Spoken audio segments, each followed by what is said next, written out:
ख़बर आहे त ही 10-15 ॾींहं खनि आहे जंहिंमें करोना वायरस जे करे वॾो ग़रीब अवाम मिसकीन जेकी बीमारी आहे, अल्लाह तबारक व तआला खे दुआ आहे त ही बीमारी ख़तमु थिए।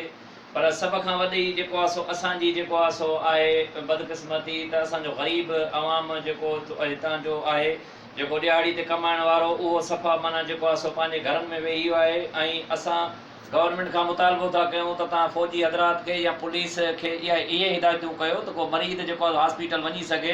सुबुह बि नादिरीन असां जॾहिं हॉस्पिटल वञूं पिया, हिकिड़ो ब्लड कैंसर जो मरीज़ हो, जेको कलाकु थियो आहे असां सां उन्हनि जेको आहे सो मुंहमारी कई आहे।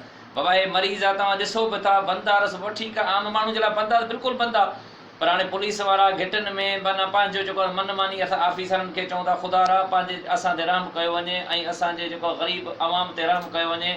ऐं ही तव्हां जा असांजा चूंडियल नुमाइंदा त को त नज़र अचे ई कोन थो, न को MP आहे, न MNA आहे, जेके असांखां वोट वठी उहे पुछा बि कोन था कनि त बाबा तव्हांजे घर में को दाल बसर आहे या कोन्हे को।